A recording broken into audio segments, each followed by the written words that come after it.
What is up, everyone? I'm Rusty, your local laboratory maniac, and this is Labman EDH. Are you looking for unique deck building ideas? Well, this is the channel for you, and this is definitely the video for you. Today, I'm looking at 5 decks based around some of the Edge of Eternity cards. One thing I will say about this set is that it's pretty powerful, but they also did not cater full steam to EDH, which I think is a good thing. Not every set needs to be focused on Commander. Their number of legends have dropped, for example. And if you watched any of my videos, you know I like to piece together decks in fun ways. Them spoon feeding us is a negative, in my opinion. And the next couple of sets won't have commander decks either. This set did, though. The Spider Man and Avatar set won't have commander decks at all. What are your thoughts on this? Do you think it's positive that they're catering less to EDH? Well, anyway, let's go ahead and get into the deck ideas. I got 5 unique deck ideas for you. Now, one card I really liked and wanted to build around was Xu-Ifit Osteoharmonist. It's a 1 generic, 2 black legendary creature human wizard. You can tap it, return target creature card from your graveyard to the battlefield. It's a skeleton in addition to its other types and has no abilities. Activate only as a sorcery, and it's a 2/3. Now, I actually looked up some decks that have this as the commander, and most of them, especially on EDH Rec, are skeleton tribal decks. And there's nothing wrong with skeleton tribal decks. I think that's pretty fun. Or going to EDH Rec for ideas. It's a great resource, but we want to be a little more unique with it. Now, this creature's ability can obviously be bad if you want the abilities of the creatures you're recurring. But what if you don't want the abilities of the creature? Then this creature's ability gets even better. I've seen multiple variations of a bad ETB deck floating around the internet over the years, but honestly, mono black is a great color for this. Using things like Torpor Orb isn't exactly needed, but just an extra bonus since we are using some bad ETBs. Torpor Orb is a 2 mana artifact that says creatures entering the battlefield don't cause abilities to trigger. And this can impact your opponent's board significantly. ETBs are very common nowadays in Commander. Quick lore tidbit about Zoo, and I don't know if Zoo is how you pronounce the name, or Shu, or it depends what language I guess you're speaking. I've never heard this actually pronounced, so forgive me if I mispronounce it. Now, they are a surgeon of the monoist faith. 10 years ago, their wife made the plunge into Sothera Supervoid, but was caught in a sudden gravitational anomaly, leaving her frozen in place by time dilation. Zhu made it her life's mission to rescue her wife and join her on her pilgrimage into the next eternity. To achieve this, she experiments on other alkalites, testing their survivability through dangerous missions before sending them to go rescue the wife in the super void. Another reason I wanted to build Zoo in a Torpor Orb style effect deck is because of the Sib Ceremony. It's a 3 black legendary enchantment. Creature spells you cast cost 2 generic less to cast, and whenever a creature you control enters, if you cast it, destroy that creature and then create a 2/2 black zombie druid creature token. So if we have a Torpor Orb out, we will get the benefit with the cost reduction, but without the downside of it being destroyed. And also, if you don't have the Torpor Orb, it acts as a sacrifice outlet in a sense because it instantly destroys the creature and you get a zombie. Then you could just recur it with your commander, whatever is destroyed. Now, Barbed Servitor is one card I love. I love Brash Taunter effects, and this gets better with Torpor Orb. It's a 3 generic, 1 black artifact creature construct as indestructible. And whenever Barbed Servitor enters the battlefield, you suspect it. And then whenever it deals combat damage to a player, you draw a card and you lose 1 life. But when he is dealt damage, target opponent loses that much life, and it's a 1/1. So without that ETB ability to suspect it, it can block for you, which will be amazing. Now, Phyrexian Dreadnought is an auto include in this deck. Definitely a card to proxy, though, if your group is proxy friendly. It reads 1 generic artifact creature. It has trample, and then when it ETBs, sacrifice any number of creatures with total power 12 or more, or bury this creature. And it's a 12/12. So it is 1 mana. It sacrifices itself if you don't have Torpor Orb, or if you do have it, it is just a 1 mana 12/12, which is amazing. Now, Phage the Untouchable is a notorious ETB that you do not want from the graveyard. So Zoo's going to be perfect for it. But it's Phage the Untouchable, 3 generic, 4 black, legendary creature minion. If it comes into play, if you didn't play it from your hand, you lose the game. And then whenever it deals combat damage to a creature, destroy that creature. It can't be regenerated. And then whenever it deals combat damage to a player, that player loses the game. And it's a 4/4. So you can sneak it out from your hand and then try to win with it. But if they destroy it, you can bring it back. It would just be a 4/4 with no abilities, but it's still a cool, like, easy win con that you can put in the deck. Now, Calaxion is similar to Yargle. It's a super cool card with high power yet no ability, and it can fit in perfectly here. You also got Death Shadow. It's another 1 mana card that will kill itself right away if your life total is more than 13. However, you can bring it back with your Commander Zoo, and bang bada boom, you got a 13/13 for nothing. Now we're going to want some sacrifice outlets in mill. The Warring Triad, if you got that in a booster pack, would be a good addition. It's a 3 generic legendary artifact creature god, has flying, trample, and haste. As long as there are fewer than 8 cards in your graveyard, it is in a creature.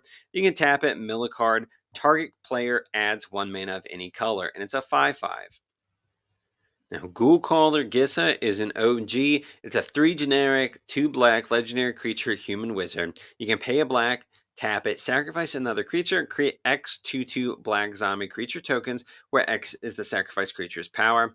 It's a 3/4. A lot of our creatures have super high powered, so you're going to get an army of zombies. Now, mill and sacrifice is great, but you can also do discard outlets like Collector's Vault. It's a 2 generic artifact. You pay 2, tap it, draw the card, then discard a card. Then you create a treasure token, which will be great. And then you got Scion of the Darkness. It's a 5 generic, 3 black avatar, trample.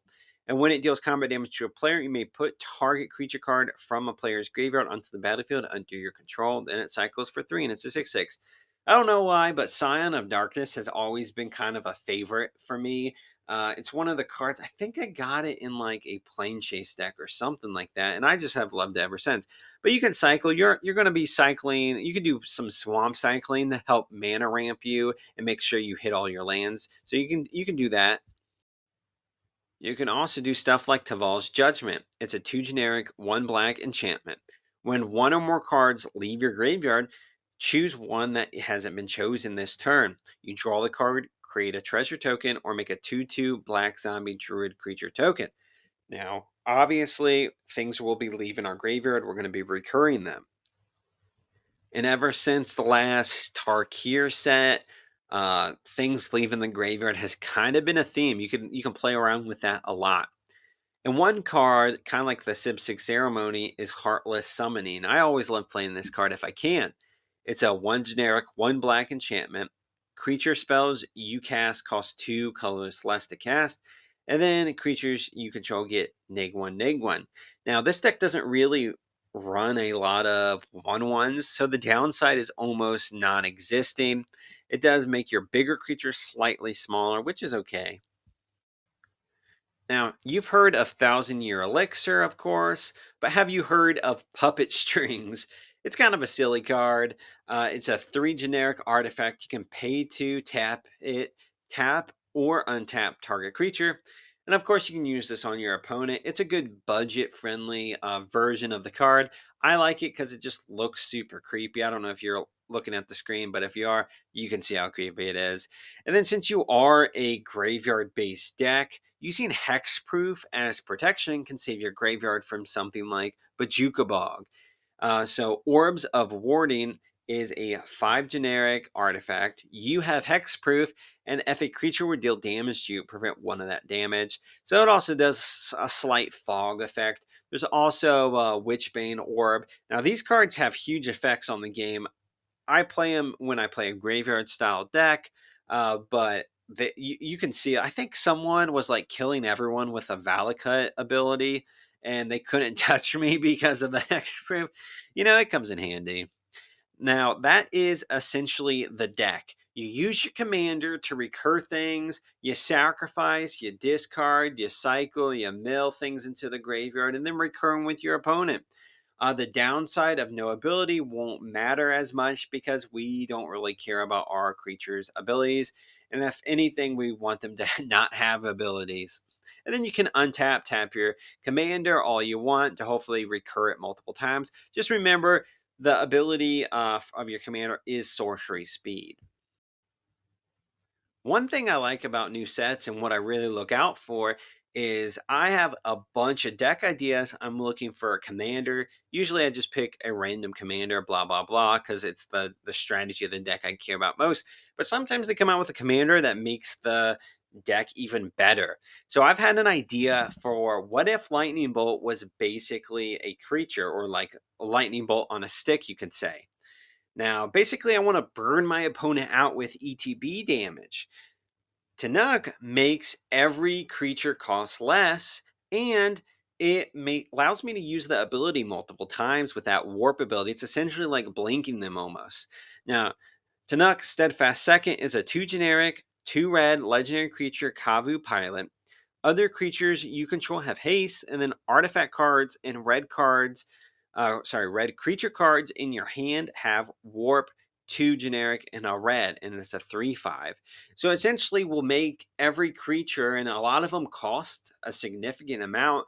It'll make them 3, so you can bolt your opponent, and then maybe wheel your hand away, get more, and then you still have the warp. Now, warp is a ability that says you may cast a card from your hand for its warp cost, exile that permanent at the beginning of the next end step, then you may cast it from exile on a later turn. So that's going to be very important.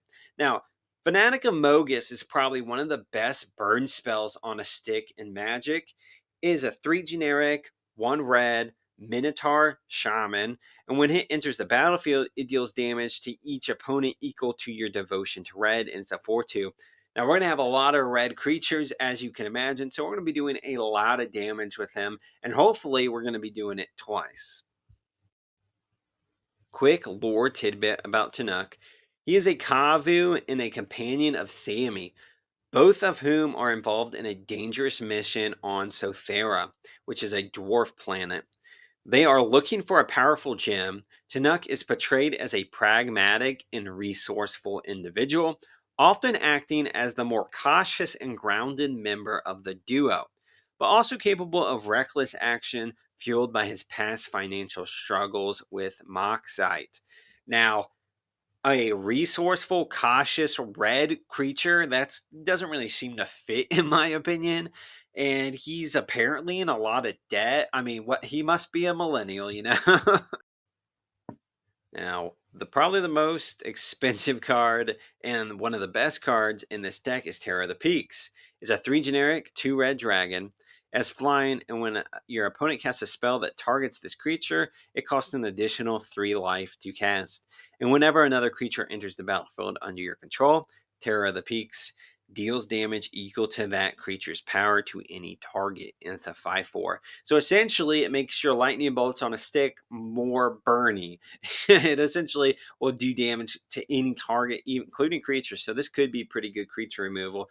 Although I've only seen people really play this in a dragon deck and then just like win almost instantly.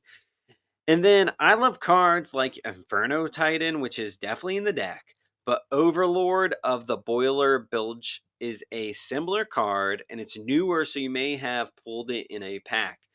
Now, is a 4 generic, 2 red enchantment creature Avatar Horror as Impending 4, which you can pay 2 generic and 2 red for. And whenever it enters the battlefield or attacks, it deals 4 damage to any target, and it's a 5/5. So you can't split it up like Inferno Titan, but it's like 1 more damage. So, you give and you take.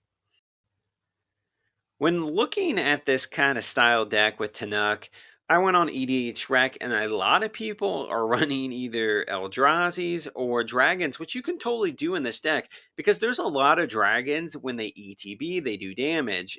If you've played a dragon deck, you know exactly what I'm talking about. Scourge of Valakus is a 2 generic, 3 red dragon as flying, and when it or another dragon enters the battlefield under your control, it deals X damage to any target where X is the number of dragons you control. And then you can pay 1, it gets +1/+0 until end of turn. It's a 4/4. And then you got one of my favorites. I actually got this card in the Knights versus Dragons duel deck. It's Thunder Dragon. It's a 5 generic, 2 red dragon as flying, and whenever it enters the battlefield, it deals 3 damage to each creature without flying. It's a 5/5, so that can wipe your opponent's board pretty easy. Like I said, you can go the dragon route, and that would actually be probably a really good strategy here. Now, if you do go the dragon route, I would put in as many cost reducers as you can. And for dragons, there's actually quite a few. You got Dragon Lord Servant as just an example. It's a 1 generic, 1 red goblin shaman. Dragon spells you cast cost 1 generic less to cast, and it's a 1/3. Now, your commander has an alternate cost, of course, for your warped ability. So if you had this out and maybe another one, then your dragons or will cost only 1 red mana, which is essentially like lightning bolt. So we want to essentially make a lightning bolt deck. That could be one way to really do it there. And then Lightning Bolt is an instant, of course, and we're going to be on theme. So we're going to put Valdalkin Ori in here. It's a 4 generic artifact. You may cast spells as though they had flash. So all your creatures you can cast, especially if they're reduced, you can cast multiple a turn at any time, just like a lightning bolt, but hopefully you're doing more damage than just 3. Okay, you've cast your whatever Inferno Titan with the warp ability. Then you bring it back from exile by casting it again. Now, what are you going to do? Now, red doesn't have a lot of blinking abilities, but what it does have is token creation. One card you might get in a pack is actually Devastating Onslaught from Edge of Eternities. It's an XX red sorcery. Create X tokens that are copies of target artifact or creature you control. Those tokens gain haste until end of turn. Sacrifice them at the beginning of the next end step. Now, of course, you copy, let's say you pay what, uh, 5 mana. So you can make 2 copies of Inferno Titan. They come into play, do 6 damage. Then you swing with them because they have haste. That's another 6 damage. That's pretty good value right there. And then you got stuff like Keeper of Secrets that benefit from casting stuff from somewhere other than your hand. It's a 5 generic, 1 red demon, mono red demon. That's pretty cool. It has first strike and haste. And then whenever you cast a spell from anywhere other than your hand, Keeper of Secrets deal damage equal to that spell's CMC to target opponent. And it's a 6/4. So it just makes your burn spells even more burny, which is amazing. Of course, you can play Panharmonicon, which doubles triggered abilities. So you use your warp to cast Inferno Titan, does 3 damage. Then you cast it from uh, Exile, it does 3 damage. But actually, it does 6 damage each time because it copies the ability. Then Sunspine Lynx is a cool one to have. Life gain is an issue for your burn deck, so this is perfect. It's a 2 generic, 2 red elemental cat. Players can't gain life. Damage can't be prevented, and when it enters, it deals damage to each player equal to the number of non-basic land cards that player controls, and it's a 5/4. So it is a price of progress on a stick, which fits our theme. We're doing burn spells on a stick. And that's essentially the deck. You play Lightning Bolt on a stick. You try to burn out your opponent with ETBs. Your commander gives you the Warp ability, which is a really cool ability and new to Edge of Eternities. Now, this next deck is a secret commander deck. It actually has 4 secret commanders, and I'll explain here in a second. The first one is Moonlit Meditation. It's a 2 generic, 1 blue enchantment aura. You can enchant an artifact or creature you control. The first time you would create 1 or more tokens each turn, you may instead create that many tokens that are copies of enchanted permanent. Now, this ability is super cool. It can honestly be taken in so many different ways, but basically, you have to have a particular creature or artifact or artifacts that you want to copy, and then focus on making tokens to make copies for it. It's a strong strategy that actually fits something I've been building around for years, and this may be the perfect deck for that strategy. Now, we want to be making multiple tokens each turn. And one way that I've been playing around doing that is using Throne of the Empires. It actually benefits from also playing Scepter and Crown of the Empires as well. So, Throne of the Empires is a 4 generic artifact. You pay 1 generic, tap it, put a 1/1 white soldier creature token onto the battlefield, then put 5 of those tokens onto the battlefield instead if you control an artifact named Crown of Empires and Scepter of Empires. And the Scepter of Empires is a 3 generic artifact. It has a tap, deal 1 damage to target player, or it deals 3 damage to that player if you control an artifact named Crown of Empires and Throne of Empires. And then you got Crown of Empires, which is a 2 generic artifact. You pay 3, tap it, tap target creature.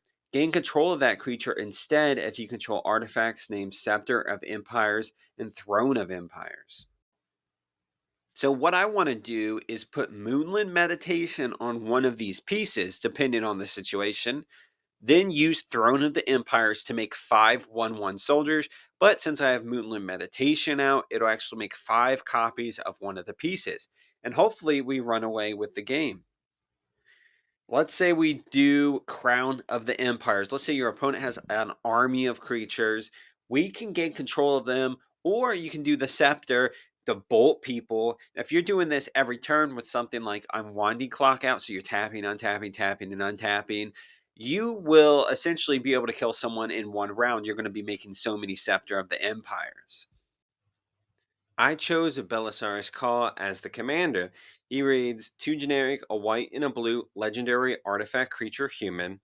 You can tap them, tap 2 untapped artifacts you control, and then you create a 2/2 white Astartes warrior creature token with vigilance. So we're making the tokens, which is what we want. And then you can tap them, tap X untap creatures you control. Look at the top X cards of your library. You may reveal an artifact card from among them and put it into your hand. Put the rest on the bottom of the library in a random order. So, like I said, I chose him for a few reasons. One being that token generation. He's in the colors that we want and he makes tokens. And he's not very scary. No one's going to be sitting across from him and like shaking in their boots. And then he also will search for the top of the cards of the library if we have creatures, which we will have creatures, of course. So hopefully we find our pieces easier. Quick lore tidbit, and I really like the lore of Warhammer. It's pretty interesting. So this guy is a 10,000-year-old member of the Adeptus Mechanicus. They live on Mars and worship technology. I believe they believe in like some technology god. He created the Primaris Space Marines, and he's currently working with Necron technology to close the Great Rift, which, from my understanding, is a rift that opened in the universe that allows chaos to come into the world, kind of like demons and stuff like that. So he's pretty like the power level and ages of people in Warhammer are kind of crazy. Since our moonlit meditation will be important, token production will be just as important. Okay, so Elspeth Stormslayer will be perfect for this. It's a 3 generic, 2 white. It's a planeswalker. If one or more tokens would be created under your control, twice that many of those tokens are created instead, which will double anything we copy with Moonlit Meditation. There's a +1 ability, create a 1/1 white soldier creature token. A 0 ability, put a +1/+1 counter on each creature you control. Those creatures gain flying until end of your next turn. And then a -3 ability, destroy target creature an opponent controls with mana value 3 or greater. And it starts at 5 loyalty. So she makes tokens, doubles tokens. Now imagine having her and our combo out, making 10 copies of the scepter, for example. That would do 30 damage per turn, essentially. You can tap them for. Then you got Mirror Battlesphere, and he is honestly a card I never really liked. It came in almost every precon, it seems like, and was too expensive for its effect, but I think it's perfect for this deck. Mirror Battlesphere is a 7 generic artifact creature mirror construct. When it enters, create 4 1/1 colors mirror artifact creature tokens. And then whenever this creature attacks, you may tap X untap mirrors you control. If you do, this creature gets plus X plus 0 until end of turn and deals X damage to a player or planeswalker it's attacking. And it's a 4/7. So you can actually enchant this if you really wanted to. Now, Moonlit Meditation only triggers once each turn. So you could copy this, which would make more mirrors, and then you can keep doing that to make a huge battle sphere army. Or you play your Moonlit Monastery on, say, the Scepter of Empires. You play this, you get 4 Scepters of the Empire. We're also going to focus on copying our artifacts so we can copy our throne, scepter, or crown, which could help double up the abilities, even if we don't have Moonlit Meditation out. Playing Mirror Maid and Clever Imposter is good because they can copy artifacts and enchantments. Clever Imposter can actually copy any permanent. So we want to eat our vegetables, so to speak, meaning playing things we're going to play in every single deck, like protection, removal, ramp, draw, mass recursion. But we're going to do it in a particular way that fits our theme. Token and artifacts are our theme for this deck. Grand Crescendo is an X generic 2 white instant. Create X 1/1 green and white creature tokens. They're citizens. Creatures you control gain indestructible until end of turn. So this is a protection spell, but it also can make X copies of anything that's enchanted with Moonlit Meditation. Then you got White Sun's Twilight. It's an X generic 2 white sorcery. You gain X life. You create X 1/1 colorless Phyrexian Might artifact creature tokens with Toxic 1, and this creature can't block. If X is 5 or more, destroy all other creatures.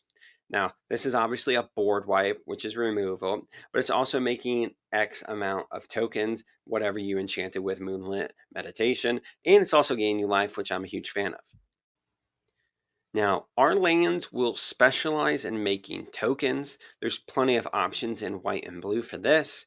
And of course, Field of the Dead is the obvious best one, but it's also a game changer, so if that's not your thing. But there are plenty of token producing lands that we can use. Memorial to Glory makes 2/1/1 white soldier creature tokens. Hall of Tagsin creates a tapped Power Stone token.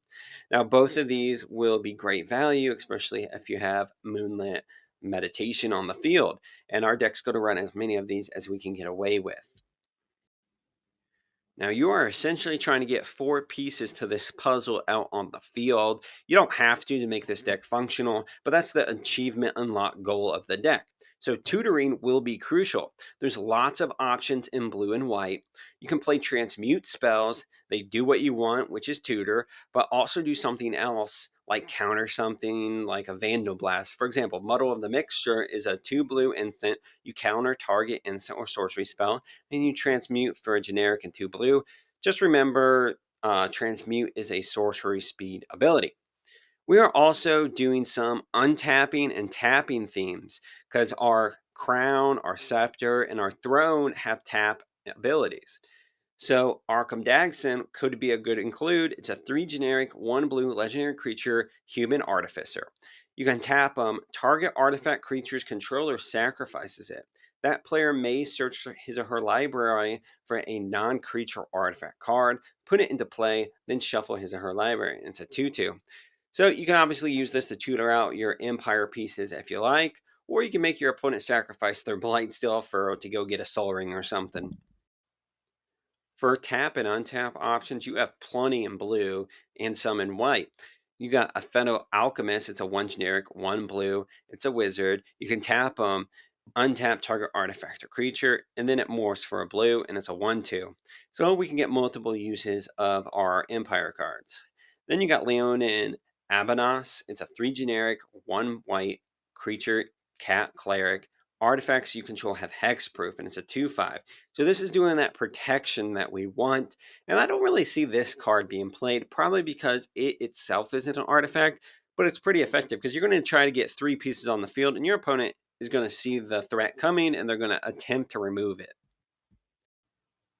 Some more vegetables. You got to have a draw engine. There's plenty artifacts that draw you cards. There's plenty cards that will draw you cards when you play artifacts. One of my favorites is Shimmer Dragon because it's repeatable. It's a 4 generic, 2 blue dragon as flying, and as long as you control 4 or more artifacts, Shimmer Dragon has hexproof, which we will have easily. Then you can tap 2 untapped artifacts you control to draw the card, and it's a 5/6.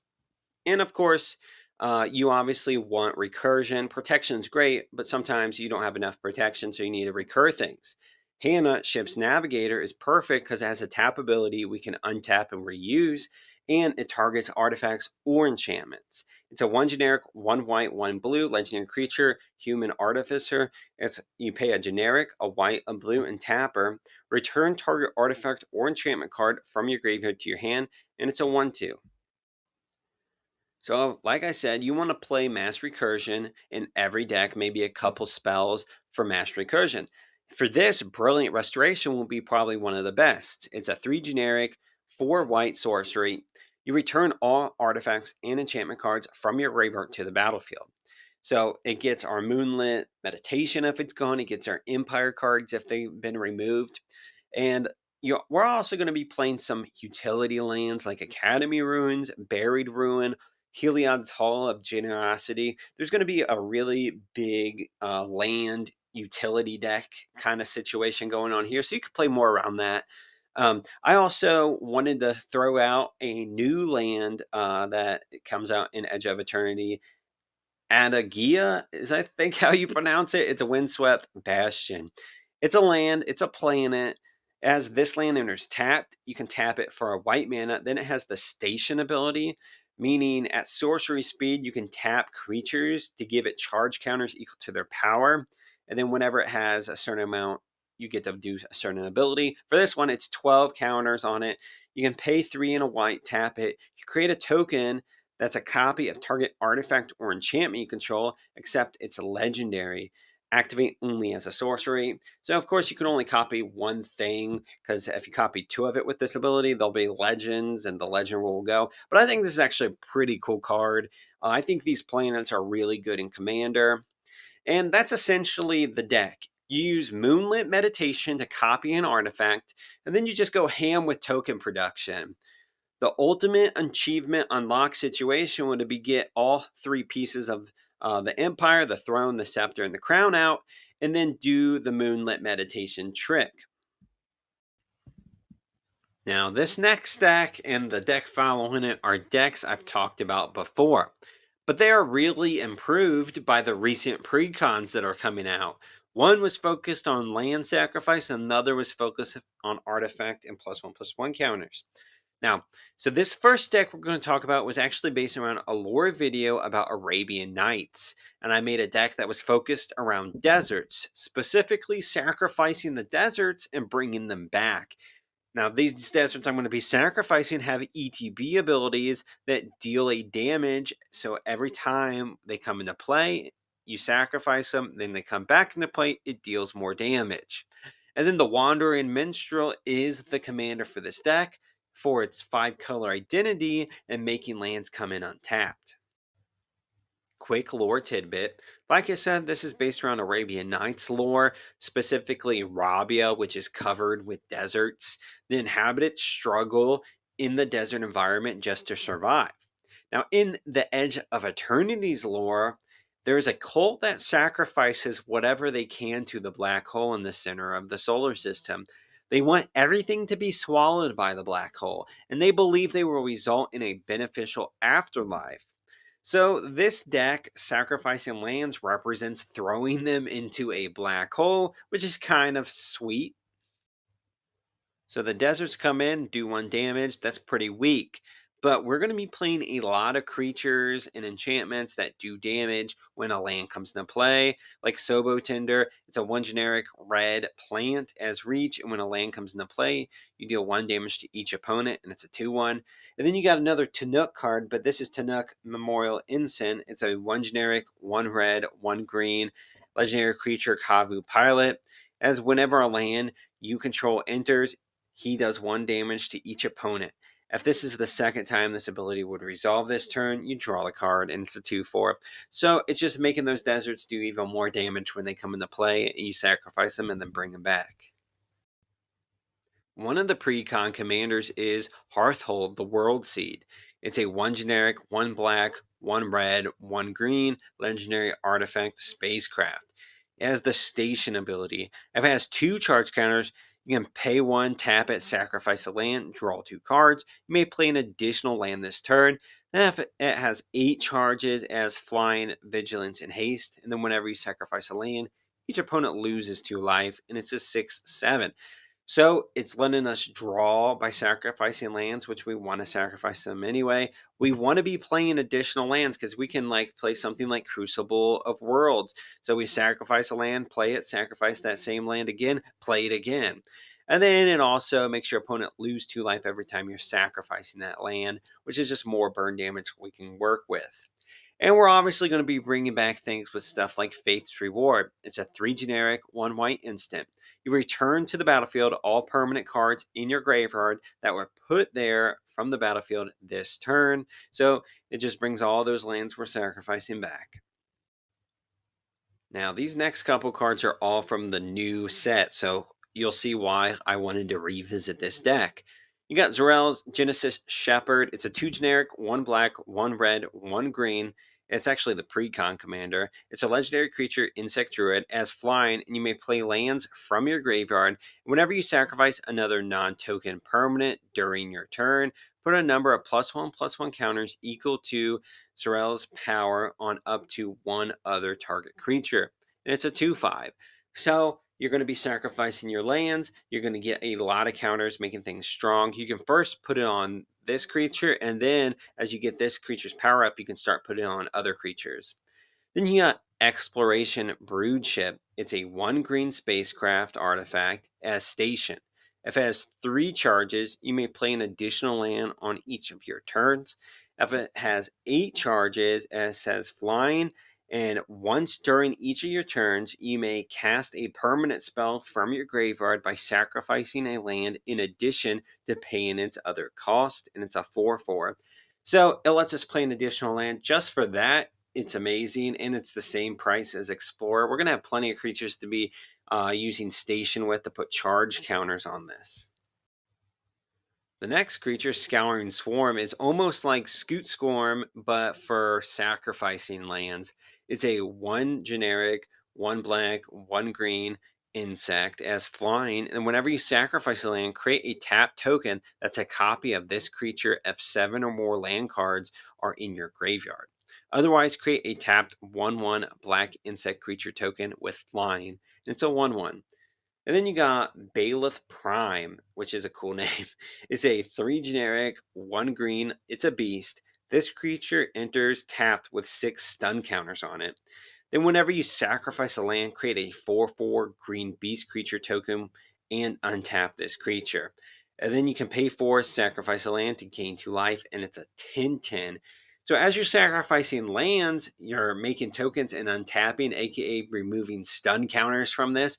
And then soon it'll just be a 10/10 with a sacrifice land outlet and token benefiting from sacrifice. And so it's just perfect. That this deck has so been approved by this pre-con. I love all the new cards in it. It makes it way more lethal.